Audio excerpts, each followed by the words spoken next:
안녕하십니까. 자, 이번 시간에는 286페이지죠. 자, 검증조서라는 것을 한번 보겠습니다. 자, 그래서 검증조서인데, 검증조서는 두 가지가 있어요. 두 가지인데, 법원의 검증조서하고, 그 다음에 뭐죠? 수사기관의 검증조서에서, 자, 법원의 검증조서는 어디서 봤습니까? 311조에서 봤죠. 그래서 검증의 결과를 쓰면 당연히 무조건 증거능력이 있는 거였고, 자, 그러면 이쪽은 뭐다? 수사상 검증조서를 보면 됩니다. 그래서, 자, 수사상 검증, 수사기관의 검증조서죠.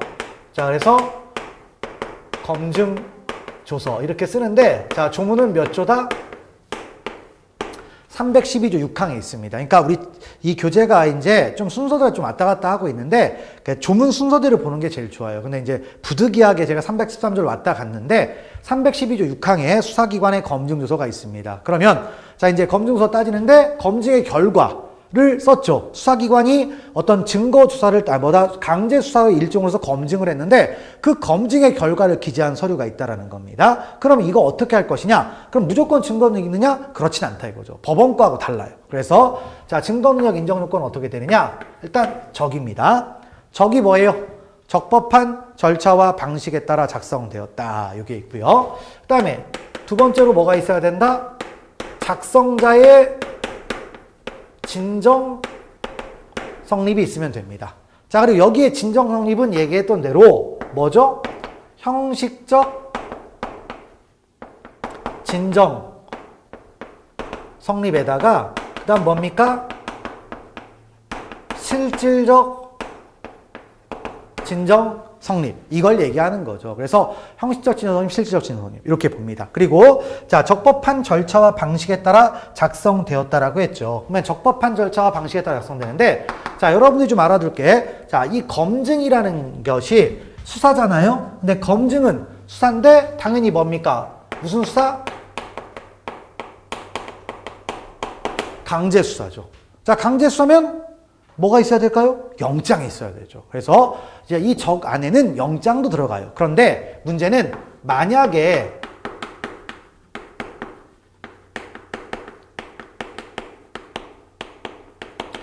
영장주의를 위반한 경우가 있을 수가 있죠. 자, 그럼 영장주의를 위반하면 지금 현재 우리가 배우는 건 전문법칙이죠. 전문법칙에 적용이 있느냐? 없습니다. 뭘로 간다? 미수중을 적용하는 거죠. 미수중을 적용해서 증거 능력을 부정을 하게 됩니다. 그래서 그 부분에 약간의 차이가 있다는 걸 좀 알아두시고요. 그리고 이제 그래서 이런 얘기였고, 적법한 절차와 방식에 따라 작성되었다. 그 다음에, 자, 이제 뭐다? 작성자의 진정성립인데, 여기 작성자. 이 작성자가 누구냐라는 거죠. 작성자가 누구냐? 그랬더니, 그럼 검증에 참여한 자냐? 아닙니다. 검증에 참여한 것에 불과한 자를 말하는 게 아니고요.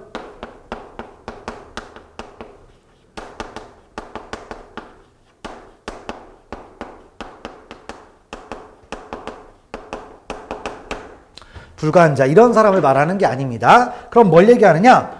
자, 이 검증 조서를 작성할 권한이 있는 사람입니다. 그럼 뭐겠습니까? 명의자예요, 명의자. 아시겠죠? 자, 명의자, 작성 명의자. 그러니까 법정에 나와서 진정 성립을 인정할 사람은 누구다? 이 서류에 기재된 명의자가 나와서 하게 돼 있다는 겁니다. 그래서 요게 수사상 검증조서라고 할 수가 있습니다. 그래서 뭐다? 작성자의 진정 성립. 이렇게 있다는 걸 알아주시면 되겠죠. 자, 그래서 요 부분을 보시고요. 그런데 이제 여기서 한 가지 관련 문제가 등장합니다. 어떤 거냐? 이런 부분이죠. 자, 검증 과정에 참여한, 자, 검증 참여인 있죠? 검증에 참여한 사람. 자, 검증 참여인의 진술이 검증 조서에 기재가 되는 경우가 있습니다. 자, 검증 참여인의 진술이 검증 조서에 뭐가 됐다? 기재가 되는 경우가 있습니다. 자, 그럼 이건 어떻게 할 것이냐? 이 부분을 따지는 건데요. 왜 이런 얘기를 따지느냐? 자, 우리가 앞에서 312조를 봤을 때, 자, 뭐가 있었어요? 피의자 신문조서, 참고인 진술조서, 그 다음 검증조서죠. 자, 이 세 가지 중에 증거 능력이 쉬운 게 뭡니까? 제일 쉬운 게 뭐예요? 이겁니다. 왜? 자, 뭐죠? 참고인 조서는 적실 특이잖아요? 특이 들어가죠? 여긴 그게 없어요. 그 다음에, 자, 뭐죠? 피의자 신문서는 내용 인정이라는 게 있죠? 그러니까 요거 가장 센 거예요. 근데 요거는, 자, 뭐다? 내용 인정도 없고, 특신 상태의 증명도 없습니다. 제일 쉬워요. 자, 그러면 전 시간에 살짝 얘기했죠. 사람이 쉬운 게 있으면 쉬운 길을 선택하지 어려운 길을 선택하지 않는다고 했습니다. 그래서 자, 그럼 어떤 얘기냐? 자, 이제 검증 과정에서 검증 참여인의 진술 있잖아요. 이것을 여기에 넣어버리는 거예요. 그러니까 원래 피의자 신문이나 참고인 조사할 때 진술 주소로 넣어야 될 것을 여기다 넣는 거죠. 넣어가지고 만약에 검증서에 넣었는데 이걸 만약에 검증서로 봐버리면 어떻게 됩니까? 수사기관은 피의자 신문 하겠습니까? 안 하죠. 참고인자 하겠습니까? 안 하죠. 그래서 요거를 어떻게 취급할 것이냐가 문제가 된 겁니다. 그랬더니 통설과 판례에 따르면 그걸 안다 이거예요, 문제점을. 그래서 이 진술을 둘로 나눕니다. 둘로 나눠서 어떻게 하느냐? 현장 지시와 그 다음에 뭐가 있다? 현장 진술이 있더라 이거예요. 그러니까 이걸 용어로 나누는 겁니다. 그래서 현장 지시는 어떤 거냐면 생각이 안 들어간 거예요. 생각이 안 들어간 거. 그래서 어떤 상태를 보여주는 건데 뭐 대표적인 게 뭐냐면 이것이다, 저것이다 이런 얘기예요. 그러니까 물어보는 거죠. 검증하는 과정에서 검증 참여인한테 어떤 게 물어봅니다. 예를 들어서 이렇게 타이머가 있어요. 시계가 있어요. 자, 이거 뭡니까? 시계입니다라고 답할 수 있잖아요. 아, 시계입니다. 이렇게 말했겠죠? 그럼 이거 누가 답변하든 큰 차이가 있습니까? 없습니까? 없겠죠. 자, 그런 것들을 뭐라고 한다? 현장 지시라고 합니다. 그 다음에 현장 지시, 진술은 현장 지시를 제외한 진술이에요. 현장 지시를 제외한 진술인데, 그럼 이건 어떤 거냐? 대표적인 예가, 자, 뭐, 죄송하다. 이런 말 있잖아요. 죄송하다. 그럼 왜 죄송합니까? 범행을 했으니까 죄송하다 이거잖아요. 그러니까 자백을 암시하는 이런 것들이 들어갈 수가 있겠죠? 이렇게 나누는 겁니다. 그래서 어떻게 하냐면, 자, 일단 현장 지시는 이거는 검증 주소와 일체가 됩니다.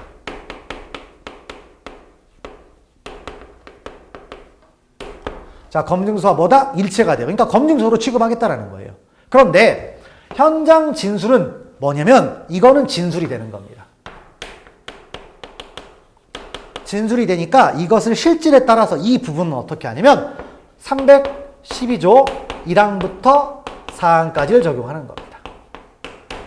진술에 해당하니까. 그래서 만약에 피의자의 지위에서 말한 부분이 들어가 있죠? 그러면 뭐다? 피의자 신문조서. 그 다음에 피의자 아닌 자의 지위에서 진술을 한 경우가 있겠죠? 그럼 뭐다? 참고인 진술주소.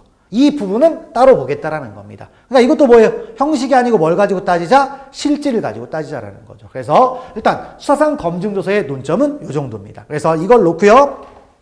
보시면 되겠죠? 자, 그래서 286페이지 들어가 보면은 1번 문제부터 있는 다음은 검증주소의 증거 능력이 있는데, 자, 일단 가번은 가볍게 보시면 되겠죠? 왜냐? 검증주소는 법원 것도 있는데 법원 거는 뭐예요? 무조건 증거 능력이 있죠. 근데 읽어보시면 근데 이런 거 나올 것 같지 않습니다. 그냥 읽어만 봅시다. 수소법원이 공판기일에 검증을 행한 경우에는 그 검증의 결과를 기재한 검증조서가 서증으로서 증거가 된다 했는데 아니에요. 자, 검증의 결과가 나왔잖아요. 그럼 검증 결과는 법관이 이미 알고 있어요. 그러니까 그 자체는 본래 증거고 이건 누가 쓴다고 했습니까? 다른 법관이 볼 때만 쓴다고 했잖아요. 그러니까 요 말은 이제 뭐가 됩니까? 검증의 결과 그 자체가 증거지 조서가 증거가 되는 건 아니다라는 겁니다. 그래서 현학적인 얘기니까요. 가볍게 보시면 되겠습니다. 그래서 가번은 읽고 넘어가시면 되겠고요. 그 다음에 나번, 다번 뭐 이런 말인데 조문입니다. 근데 그래서 나번만 보세요. 다번, 나번은 그냥 의미 없고요. 나번 보시면 뭐라고 했습니까? 312조 6항 조문 뭐죠? 적.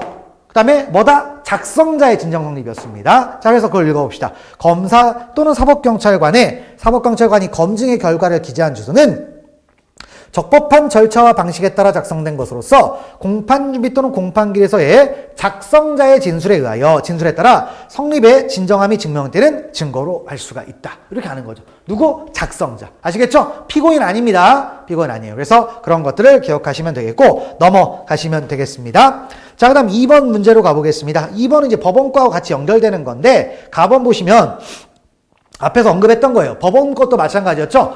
법관 비면전 진술이 법원의 검증서에 들어왔다. 어떻게 한다? 그 진술의 내용이 문제가 되면 내용은 여전히 전문 증거라고 했죠. 그러니까 전문법 측의 예외요건을 충족하지 않는 한 증거로 사용할 수 있다 없다? 없다라고 했습니다. 그래서 2번의 가번이 이제 그런 얘기입니다. 한번 자, 일단 세 줄까지 체크하세요. 사인이 피고인의 진술을 녹음한 녹음 테이프에 대하여 법원이 실시한 검증의 내용이 녹음 테이프에 녹음된 대화 내용이 검증 요소에 첨부된 녹취서에 기재된 것과 같다는 것에 불과하다. 여기까지죠?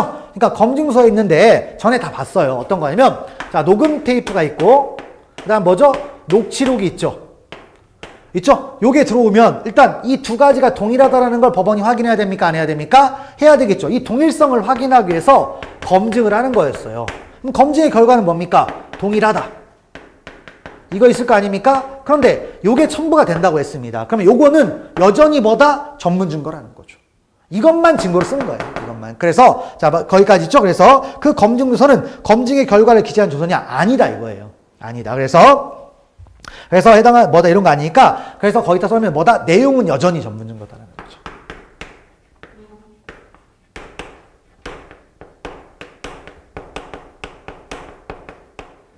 내용은 뭐다? 여전히 전문 증거다. 됐습니다. 자, 그 다음에 나번도 마찬가지인데 자, 일단 읽어봅시다. 디지털 녹음기에 녹음되자 내용 동그라미 치고요. 내용을 전자적 방법으로 테이프에 전사한 사본인 녹음 테이프를 대상으로 법원이 검증 절차를 진행하여 녹음된 내용이 녹취록의 기재와 일치하고 그 음성이 진술자의 음성임을 확인했대요. 자, 그럼 그것만으로 또 체크할까요? 그것만으로 녹음 테이프의 증거는 인정할 수 있습니까? 아니죠. 지금 어디까지만 했습니까? 자, 뭐다? 녹음 테이프하고 녹취록의 동일성까지만 확인했죠? 그런데 내용이 문제가 됐으면 그 다음 뭘 해야 됩니까? 아, 전문 법칙의 예요권을 따져야죠. 이 두 가지를 보는 거예요. 근데 요것만 증명이 됐으니까 이건 아직 없는 거죠. 그럼 증거로 못 쓰는 겁니다. 그래서 그것만으로는 안 돼요. 됐고. 그 다음에 답원이 이제 여기서 의미가 있는 거죠. 일단 보시면 사법경찰관이 적법한 절차와 방식에 따라 작성한 검증서에 체크할까요? 피의자 아닌 자의 진술이 기재됐습니다. 자, 피의자 아닌 자의 진술은 뭐죠? 여기서 현장 진술이 되겠죠? 그럼 어떻게 됩니까? 여기로 가는 거예요. 그러면 참고인 진술처럼 취급하면 되는 겁니다. 자, 그래서 피의자 아닌 자의 진술이 기재되는 경우 그 부분은 뭘로 취급하면 된다? 참고인 진술 주소로 취급하면 되겠죠. 자, 그래서 그 진술이 영상 녹화물에 의하여 증명되고 공판길에서 작성자인 사법경찰관의 진술에 따라 이렇게 돼 있는데 아니죠. 뭐 증명 이런 게 아니라 자, 뭐다 참고인 주소니까 어떻게 해야 돼요? 실, 특, 그 다음 뭐다? 반대신문. 이걸 따져야 되는 거예요. 근데 엉뚱한 말 들어가 있죠? 뭐 틀렸다는 얘기입니다. 그래서 그 부분. 그러니까 형식이 아니고 실질, 이런 부분이다라는 겁니다. 자, 됐고요. 그 다음에 이제 3번은 뭐냐? 3번은 자, 이제 검증 참여인의 진술까지 이렇게 봤고요. 그 다음에 이제 또 뭐가 있다? 자, 검증 주소에다가 첨부된 뭐가 있습니까? 사진이나 도화.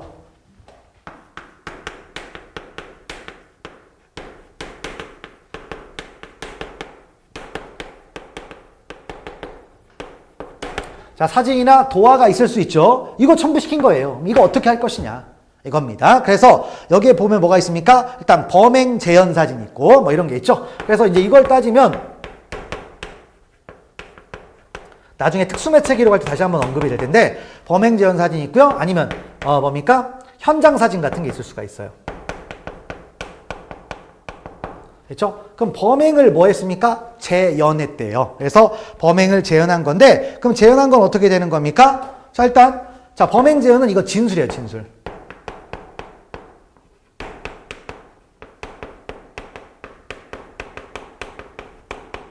무슨 말이냐면 자, 이제 우리가 여기서 말을 하잖아요. 죄송합니다. 이런 말 할 수도 있지만 이런 경우 있죠. 자, 카메라로 찍으면서 칼로 찌르는 장면을 이렇게 했다고 칩시다. 그럼 이거 말로 할 거를 행동으로 보여준 거잖아요.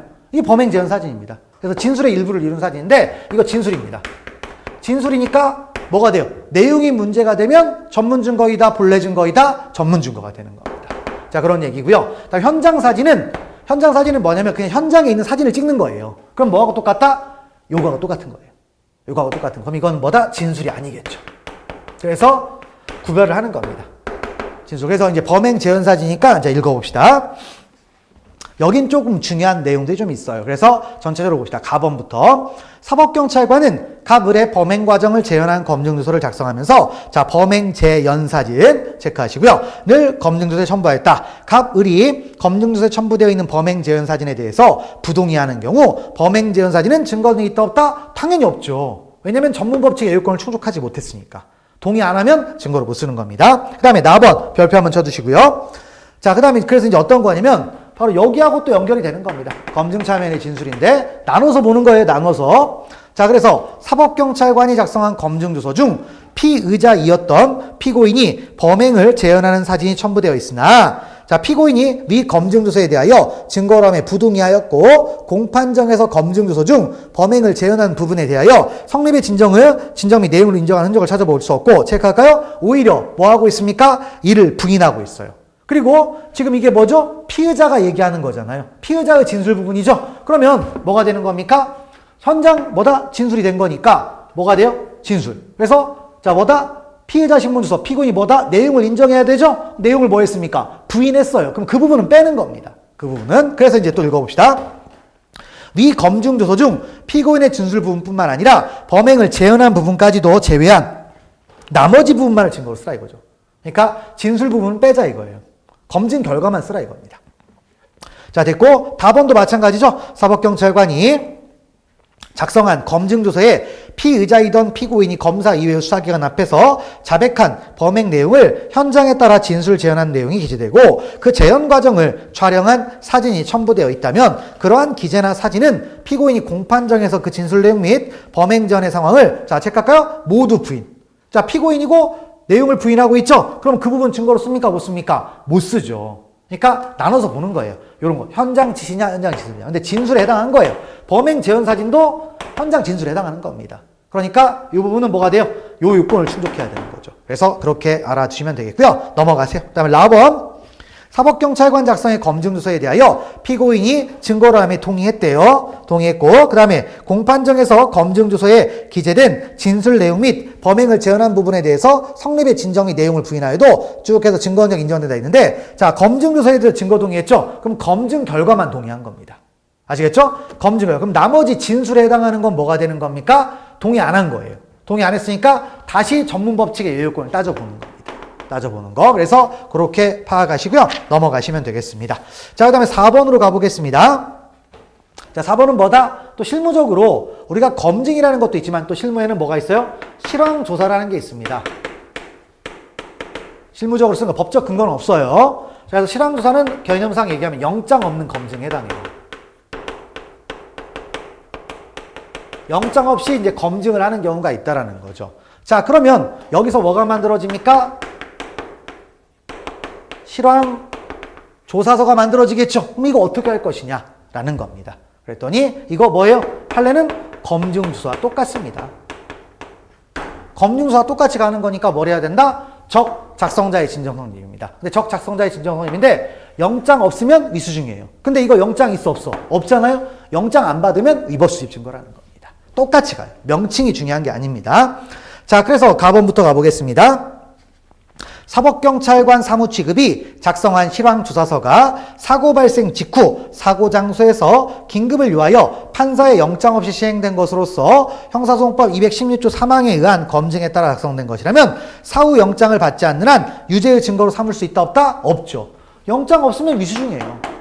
그래서 가번 맞는 얘기가 되겠고, 그 다음에 나번. 사법경찰관이 작성한 실황조사서에 피의자이던 피고인이 사법경찰관의 면전에서 자백한 범행 내용을 현장에 따라 진술 재현하고 사법경찰관이 그 진술 재현의 상황을 기재하거나 이를 사진으로 촬영한 것 외에 별다른 기재가 없는 경우에 피고인이 공판정에서 실황조사서에 기재된 진술 내용 및 범행 전 상황을 모두 뭐하고 있습니까? 부인하고 있대요. 그러면 여기도 똑같이 뭐가 들어갔어요? 범행 재현 사진. 그 다음에 현장 진술 들어갔죠? 근데 뭐하고 있습니까? 부인하고 있대요. 피고인이. 그럼 내용 부인했으니까 증거는 있다 없다? 없게 되는 거죠.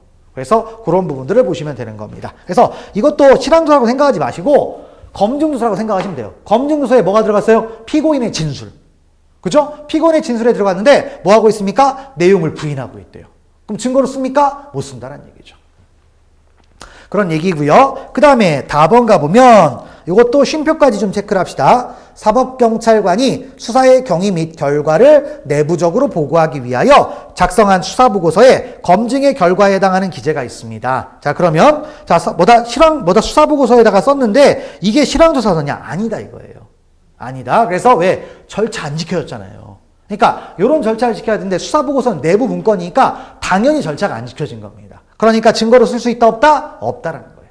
없다. 그래서 그런 부분들을 보시고 넘어가시면 되겠습니다. 다음 5번 뭐 사례 문제인데 넘어가시면 되겠죠. 자, 됐고, 그래서 여기에 문제들은 더 볼 게 없네요. 그리고 이제 감정서 293페이지인데 감정서가 있는데, 감정서는 전 시간에 봤죠? 313조 3항에 규정이 되어 있었습니다. 어떻게 했어요? 진술서와 동일하게 취급하는데, 당연히 진술서 누구 겁니까? 피고인 건 아니겠죠? 그래서 피고인 아닌 자의 진술서와 동일하게 본다고 했습니다. 그래서 감정서.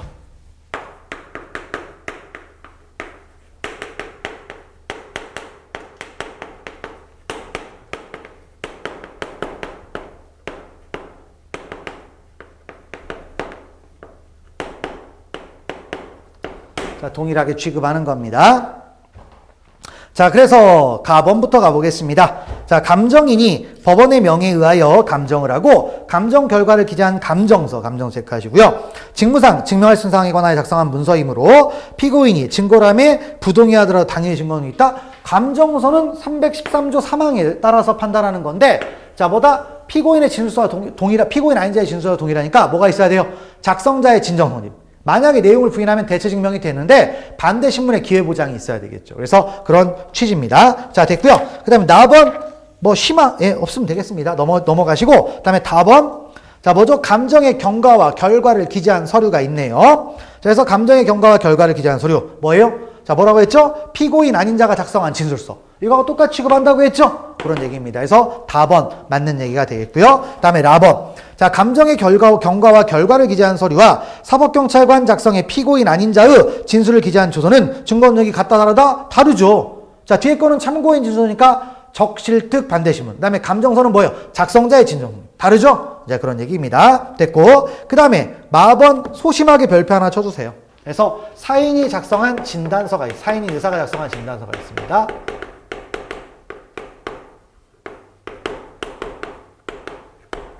이거 가지고 아직까지 뭐 이걸 장난치는 문제는 안 나왔는데, 자, 일단 우리가 의사가 진단서 썼으면 이거 감정서 아니야 이렇게 생각할 수가 있잖아요. 근데 판례는 감정서가 아니다라고 합니다. 감정서가 아니대요. 그러니까 313은 사망이 아니고 대신 뭐다? 진술서라고 합니다. 물론 결론은 똑같아요. 근데 듣기는 뉘앙스는 다르죠. 의사가 전문가가 아니다. 법관들은 그런 마인드를 갖고 있다라는 겁니다. 그래서 그거 313조 1항에 따라 판단해야 되지 사망에 따라 판단하면 안 된다는 얘기입니다. 그래서 거기까지를 파악하시고요. 넘어가시면 되겠습니다. 그래서 약간 12조, 13조 좀 혼재되어 있는 내용인데 그렇게 좀 파악하시고요. 넘어가시면 되겠습니다. 자, 이렇게 해서 이제 312조, 그다음에 313조까지 쭉 봤네요. 자, 그래서 이제 전문법칙에 대한 상당 부분이 이제 마무리가 됐는데, 자, 그러면 이제 그 다음에 313조 봤으니까 이제 몇 조로 가야 됩니까? 314조를 가보면 되겠죠. 자, 그럼 314조는 어떤 거냐? 일단 314조의 예외 써놓고 봅시다.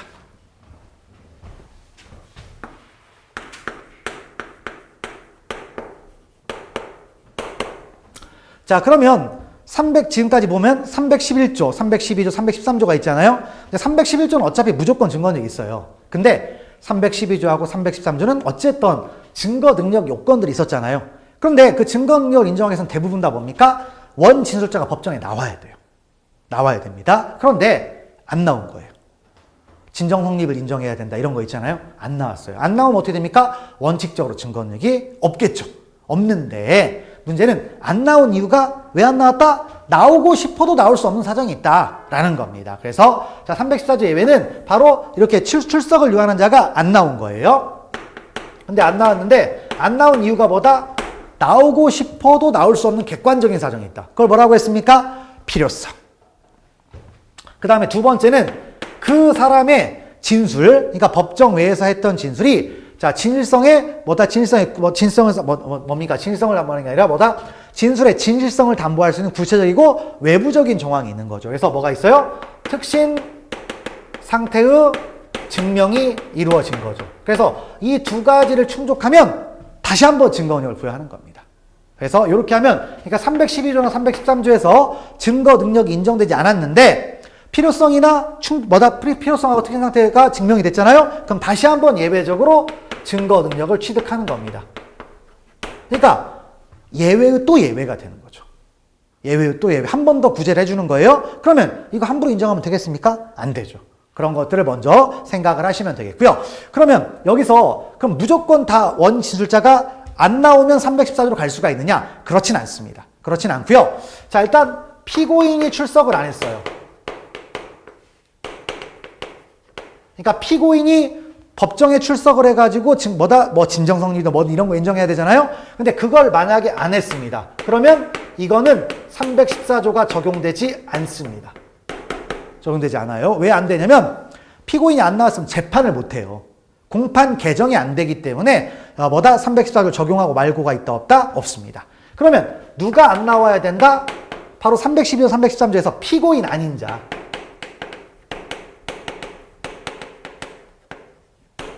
피고인 아닌 자 누구겠어요? 참고인. 그다음에 뭐 작성자가 피고인이 아니었던 경우 있죠? 이런 경우에. 그러면 뭐가 될 수가 있다? 314조가 적용될 수 있다 없다? 적용될 수 있습니다. 자, 그리고 뭐가 있냐면 314조로 우리가 조문을 보면 312조하고 313조로 돼 있죠. 근데 우리가 312조 안에는 검사 이외의 수사기관, 즉 사경이라는 사람들이 있는데 사경은 누구까지 됐습니까? 자, 사법경찰관, 사법경찰이 되고 그다음에 심지어 뭐였어요? 외국 수사기관이 있었죠? 외국 수사기관. 그래서 외국 수사기관의 작성 서류.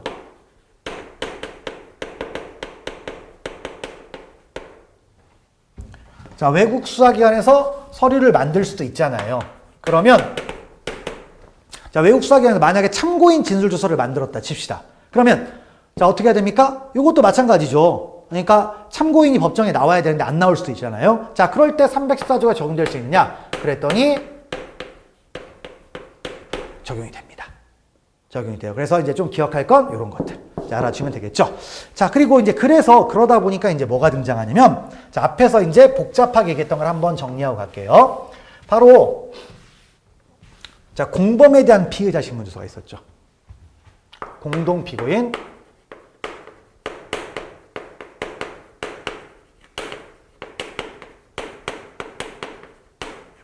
자, 공동 피고인에 대한 피의자 신문조서가 있었죠. 어떤 겁니까? 갑과 을이 있는데 을 거를 갑한테 쓰려고 하는 거예요. 자, 그렇게 따지는데 그러면 여기서 공범인 공동 피고인이 있을 수가 있습니다.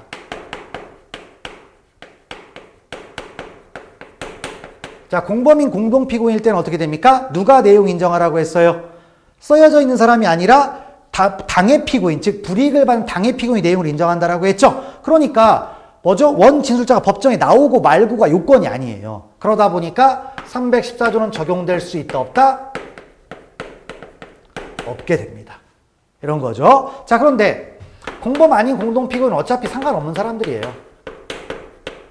그러면 얘네들은 상호간에 피고인 아닌 자가 되죠. 그러면 요런 건 314조가 적용될 여지는 있어요. 근데 여지는 있는데 이 부분은 시험에 안 나옵니다. 그래서 여기까지 이 부분을 정확하게 기억을 하시면 되죠. 그래서 전전 시간인가 되게 복잡하게 얘기했던 것들 있잖아요. 요 얘기들입니다. 자, 그걸 알아두시면 되겠고. 자, 그 다음에 이제 다시 일로 들어가서 그럼 314조는 뭡니까? 필요성하고 특신 상태가 증명이 되면 되잖아요. 근데 이 필요성이라는 말이 뭔지를 다시 한번 보면 나오고 싶어도 나올 수 없는 뭐가 됩니까? 객관적인 사정이 있는 겁니다. 그러면 요 말은 어떤 얘기다? 이런 얘기였죠. 진술을 요하는 자, 즉 출석을 요하는 자가 그다음 뭐죠? 사망, 그다음에 질병, 그다음 외국 거주, 그다음에 소재불명, 그 밖에 이에 준하는 사유이네.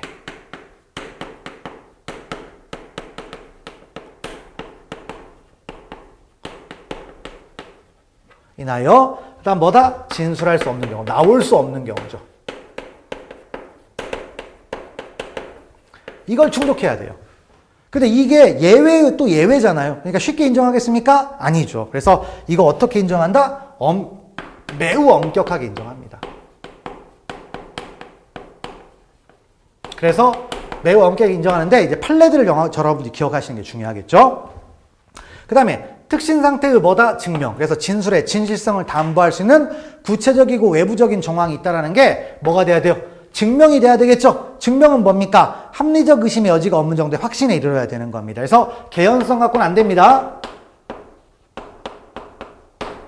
개연성 갖고는 안 됩니다. 그래서 여기까지를 놓고 자, 314조의 해석문이었습니다. 자, 그리고 들어가 보도록 합시다. 자, 그래서 자, 295페이지를 들어가 보면은 자, 적용 여부 해가지고 있죠? 봅시다. 첫 번째, 전문 서류에 원 진술자가 공판주 및 또는 공판기일에 출석하여 진술하는 것이 불가능한 경우 위 전문 서류는 증거 능력이 인정될 수 없다. 근데 틀리다고 돼 있어요. 틀리다고 돼 있다. 근데 저 이런 지문 보면 참 답답한 게 그겁니다. 뭐냐면 이런 거는 자 우리가 전문 법칙이라는 게 원칙적으로 전문 건 증거로 못 쓰잖아요. 그러면 원칙적으로 증거로 못 쓰는 거예요. 못 쓰는 건데 뒤에 이렇게 듣고 뭐다 314조가 적용될 수 있으니까 틀렸다. 그건 예외잖아요. 그러니까 이건 원칙적으로 맞는 질문입니다. 그러니까 역시 애매합니다. 날리면 돼요. 그래서 그러니까 이게 뭐냐면 저자의 주관에 의해서 만들어진 지문을 우리가 신경 안 쓰면 되는 겁니다. 그래서 원칙을 기억하세요. 원래 전문 증거는 증거로 못 써요. 예외 요건 못 갖추면 그런 거죠. 그래서 여기서 원칙은 증거로 못 쓰는 건데 예외적으로 쓸 수 있다. 그렇다고 해서 틀렸다고 하면 안 되는 거죠. 그래서 그걸 알아주고요. 넘어가세요. 그리고 나번도 의미 없는 지문입니다. 왜? 판례가 없어요. 이런 판례는 없습니다. 그래서 가번, 나번 날려버리고요. 다번부터 보겠습니다. 자, 그래서 이제 314조 이제 결국엔 핵심은 뭐다? 이 필요성을 충족한 판례와 충족하지 못한 판례들. 이런 게 나와요. 결국에. 그래서 보시면 진술을 요할 자가 중풍, 언어장애 등 장애로 인하여 법정에 출석할 수 없었고, 자, 중풍, 언어장애 여기다 체크하시고요. 그 다음에 그 후 신병을 치료하기 위해서 속초 동그라미 치세요. 속초. 속초라는 지명 별로 안 좋죠. 어쨌든 그러니까 속초가 잘못됐다라는 게 아니라 기억하기 위해서 하는 겁니다. 그래서 자, 속초로 간 후에는 소재 탐지가 불가능하게 된 경우에는 형사범법 314조에 규정된 진술을 요할 자가 사망, 질병, 외국 거주, 소재 불명, 그 밖에 이에 준하는 사유로 인하여 진술할 수 없는 때 해당하지 않는다. 그러니까 즉 필요성을 충족하지 못한다고 했는데 충족한 겁니다. 그래서 틀린 거예요. 자, 그러면 이제 어떤 거냐? 나오고 싶어도 나올 수 없다라는 것은 뭐냐면 자, 일단 핵심은 사망이에요. 돌아가시면 절대 못 나오잖아요. 그러면 질병, 사망에 준할 정도가 되는 겁니다. 그리고 외국 거주 마찬가지 외국에 놀러 갔다 아니에요. 영주의 목적으로 가서 소재 파악이 안 되는 겁니다. 그 다음에 소재 불명은 거의 행방불명급이어야 돼요. 그래서 이제 그런 건데, 그럼 이 사건은 이제 뭐냐면, 저 나름대로 주관적으로 얘기하면 이런 겁니다. 자, 일단 이 사람이 중풍 맞고 뭐 큰 질병에 걸린 거예요. 그러니까 이제 공기 좋고 물 맑은 곳에 가야 될 거 아닙니까? 그래서 속초를 갔어요. 근데 속초에 뭐가 있죠? 설악산이 있습니다. 설악산 들어간 거예요. 산신령 된 거예요, 산신령. 산신령 됐으면 찾을 수 있습니까? 못 찾죠. 배추석 어떻게 찾아요? 그러니까 필요성을 충족했다라는 얘기입니다. 그런 얘기예요. 그래서 모든 방법을 동원해도 못 불러낸다는 얘기입니다. 그래서 필요성을 충족한 거고요. 그 다음에 라번 가보시면 공판기일에 진술을 요할 자가 노인성자, 치매 동그라미 칠까요? 치매는 기억이 안 나는 거죠. 방법 없어요. 근데 판례 이건 옛날 판례긴 한데 어쨌든 치매 걸린 사람은 너 기억 왜 못합니까? 이렇게 하면 안 되잖아요. 그러니까 그냥 필요성을 충족한 걸로 봐주는 겁니다. 그래서 자 일단 다번과 라번은 필요성을 충족했다 안 했다? 충족한 겁니다. 자 됐고요. 넘어가세요.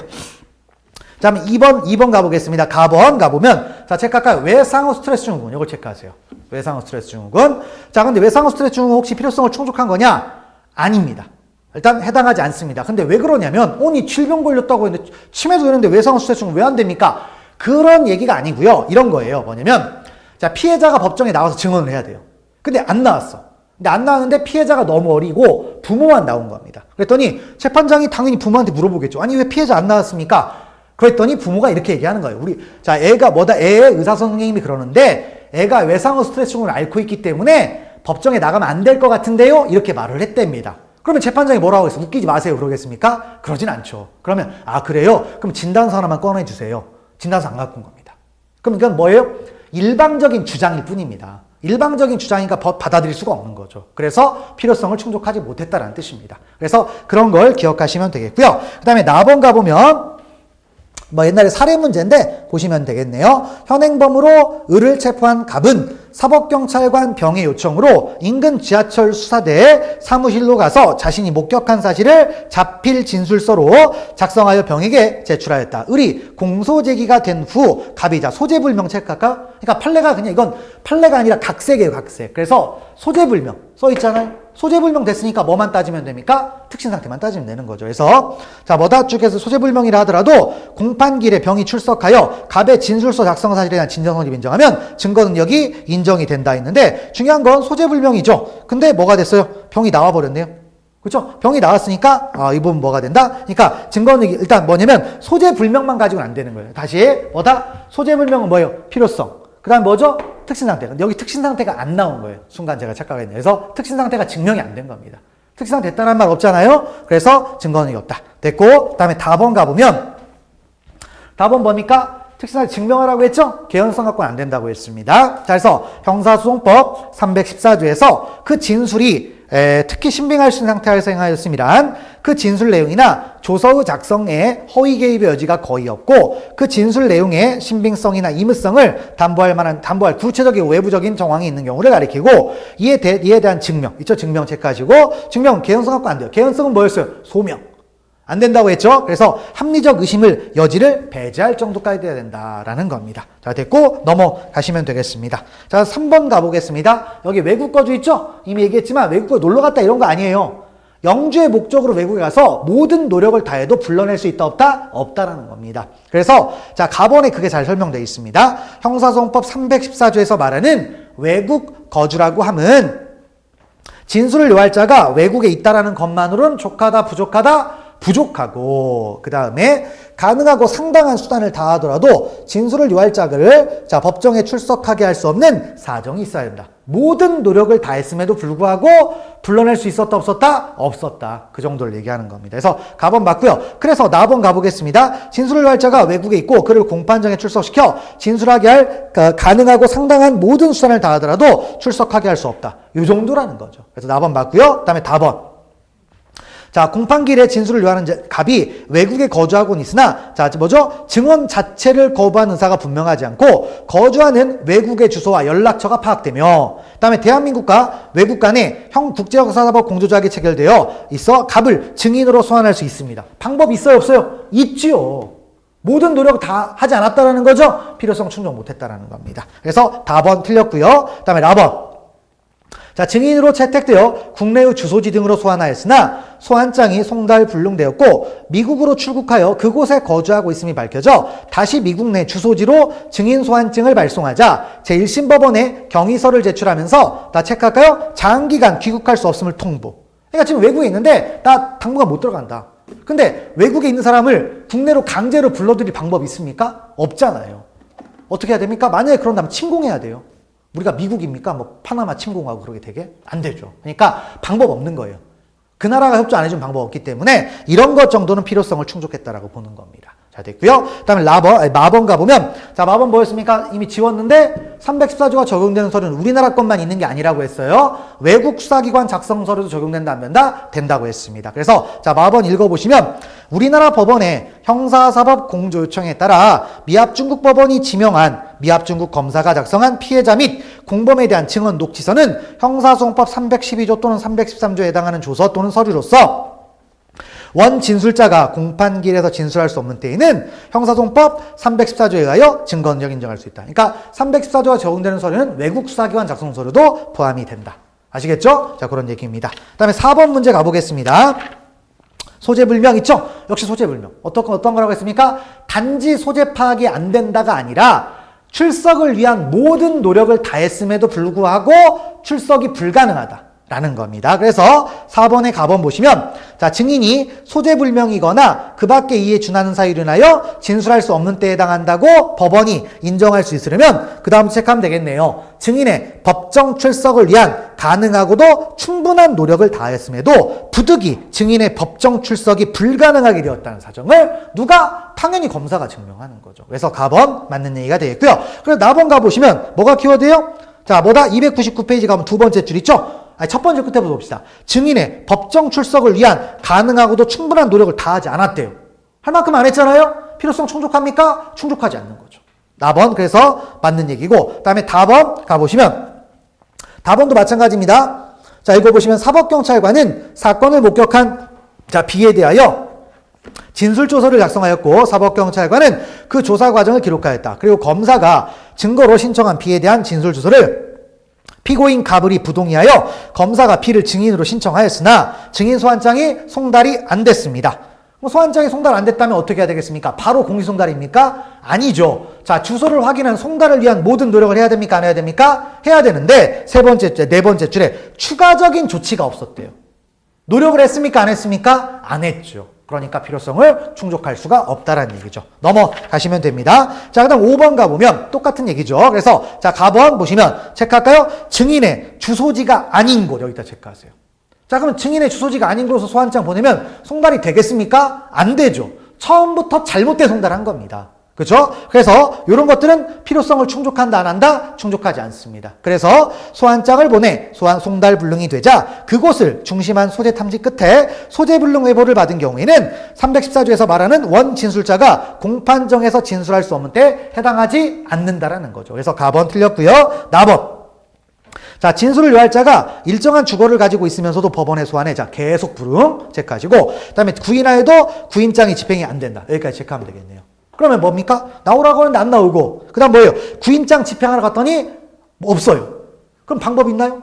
잡아올 방법 없습니다. 그렇죠? 이제 그러면 이런 건 필요성을 충족하는 거죠. 그러니까 모든 노력을 다 했냐 안 했냐를 따지는 겁니다. 그래서 여기서 결국엔 진술할 수 없다라는 것은 출석을 위한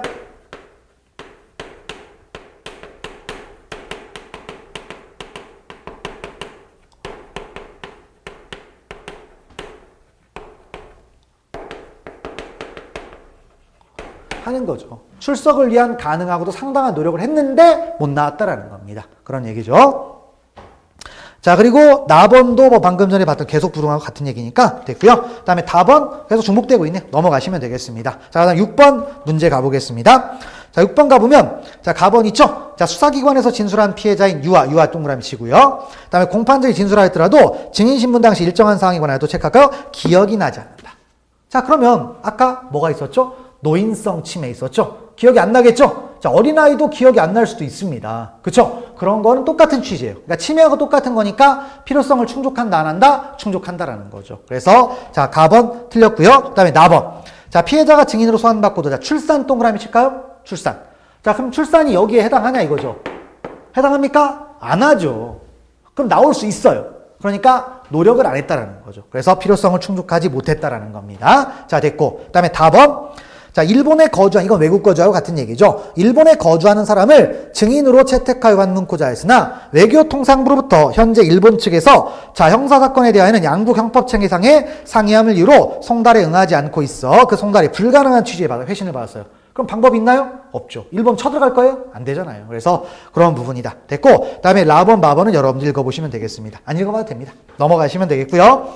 자, 그 다음에 이제 7번 문제는 이제 여기에서 이제 좀 더 깐깐한 얘기가 등장하는 거죠. 왜냐? 이 314조는 어떻게 했습니까? 매우 엄격하게 인정하다 보니까 최근의 성론을 이제 반영을 한 거죠. 자, 그럼 우리가 필요성하고 특신 상태를 따지면 필요성은 나오고 싶어도 나올 수 없는 경우잖아요. 그러니까 나왔다 그러면 필요성을 좀 충족하기가 어렵겠죠. 그래서 뭐냐면 자, 일단 이런 경우가 있죠. 진술거부권을 행사한 경우가 있습니다. 진술거부권 행사했다는 얘기는 나온 겁니까? 안 나온 겁니까? 나왔죠. 그러니까 필요성을 충족했다 안 했다? 충족이 안 된 겁니다. 그리고 또 증언 거부권자가 정당하게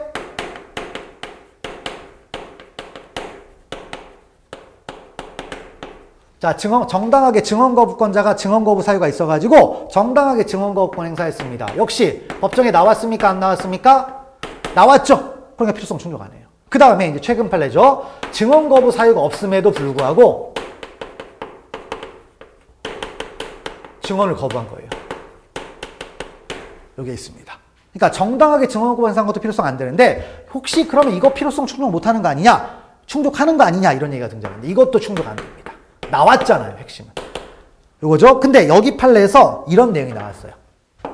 증언 거부 사유가 없는데 증언을 거부했어요. 근데 이게 이런 경우가 있었죠. 피고인이 증인의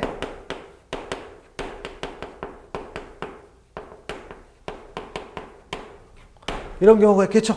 피고인이 증인의 증언 거부 상황을 뭐 했다? 초래한 경우가 있을 수도 있다, 없다? 있죠. 그러면 이럴 때에는 필요성을 충족하겠다. 이렇게 간 겁니다. 그래서 자, 진술 거부권, 증언 거부권과 관련해서 필요성에 관한 판례가 이렇게 나와 있죠. 근데 총 몇 개? 3가지가 있죠. 근데 내용은 4가지가 되는 겁니다.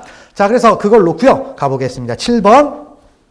가번 있죠? 법정에 출석한 증인이 형사소송법 148조, 149조에 등에서 정한 바에 따라 체크할까요? 정당하게 증언 거부권 행사. 여기죠? 필요성 충족합니까? 못한다라고 했죠. 그래서 맞고요. 그 다음에 나번 또 똑같은 얘기죠. 법정에 증인으로 출석한 변호사가 증언할 내용이 업무상 위탁을 받은 관계로 알게 된 사실로서 타인의 비밀에 관한 것에 해당하여 증언을 거부했다. 그럼 뭐예요? 필요성 충족합니까? 못합니까? 못하죠. 같은 판례고. 그 다음에 다번 검사가 피고인 갑의 대한 유죄의 증거로 변호사 L의 자문 의견서를 제출하자 갑이 증거로 함에 부동의하였고 증인으로 소환된 을이 증언 거부권이 있음을 이유로 증언을 거부했습니다. 그럼 자문 의견서는 증거능력이 있습니까? 없죠. 증언을 안 했으니까 진정성립 이런 거 안 되잖아요. 자, 됐고 그다음에 라번. 자, 피고인이 증거서류에 진정을 묻는 질문에 대해서 뭘 했습니까? 진술거부권 행사. 필요성을 충족합니까? 못합니까? 못한다라고 했죠. 넘어가시면 되겠습니다. 자, 그다음 8번 가보겠습니다. 자, 먼저 정당한 이유 없는 증언 거부. 그래서 밑에 여기와 관련된 얘기죠. 이 두 가지. 그래서 읽어봅시다. 수사기관에서 진술한 참고인이 법정에서 정당한 이유 없이 증언을 거부했습니다. 필요성 충족한다, 못한다? 못한다라고 했죠. 그래서 가번 틀렸고요. 그다음에 나번. 이제 가번, 나번을 묶으면 되는 거죠. 그래서 증인이 정당한 이유 없이 증언을 거부하였으나 피고인이 증인의 증언 거부 상황을 초래하였다는 등의 특별한 사정이 있다. 그러면 증거를 쓸 수 있다는 거예요. 그래서 그거를 이제 가지고 다번, 나번까지 나온 거죠. 연결을 하면 되는 겁니다. 별 얘기 없겠고요. 넘어가시면 됩니다. 그 다음에 이제 9번 가보시면 공범에 대한 경찰 작성 피해자 신문조서 314조. 이미 전전 시간에 봤던 내용들입니다. 그래서 보시면 공범인 갑과 을이 공동 피고인으로 공소 제기되어 재판 계속 중 갑이 공동 공판기일에서 을에 대한 사법경찰관 작성 피해자 신문조서의 내용을 뭐 했어요? 부인했죠? 그러면 끝난 거예요. 314조 갈 수 있다 없다? 없는 거죠. 왜? 갑이 뭐다? 내용을 인정하는 거니까. 을이 얘기하는 건 아니죠. 그래서 가번 맞고요. 그 결과 나번으로 이어가서 314조가 적용될 수 있다 없다? 없다라는 거죠. 됐고 그 다음에 다번 여러분들이 보시고 그 다음에 라번 가보겠습니다. 검사가 갑에 대한 유죄의 증거로 자 사법경찰관 P가 작성한 공범에 대한 피의자 신문조서를 제출하자 갑이 그 조서의 내용을 부인하면서 증거로 함에 부동의했습니다. 원 진술자인 을이 외국에 거주 중인 경우에는 증거능력이 인정된다. 외국 거주하면 여기잖아요. 필요성을 충족되느냐? 안 된다 이거예요. 314조 적용 안 된다고 했죠? 그러니까 증거를 못 쓴다라는 겁니다. 그래서 그런 걸 보시면 되겠습니다. 그리고 사례 문제들 많은데 또 넘어가시면 되겠습니다. 자, 이렇게 해서 314조에 관한 얘기를 봤어요. 312조 6항하고 314조까지 봤는데 상당히 중요한 부분을 많았습니다. 그래서 근데 이제 314조는 핵심적인 내용이 뭐냐? 여러분들 이제 지금 우리가 판례들을 쭉 봤는데 필요성을 충족했냐 안 했냐 이게 중요한 거예요. 필요성을 충족한 사례들을 좀 기억하고 충족하지 못한 사례들 기억하고 이런 게 중요하다라는 겁니다. 자, 그런 걸 정리하고 가시면 될 것 같습니다. 자, 넘어가시면 되겠고요. 그 다음에 이제 315조로 가는 거죠. 그래서 당연히 증거능력 서류인데 자, 이 부분부터는 다음 시간부터 진행하도록 하겠습니다. 자, 수고하셨습니다.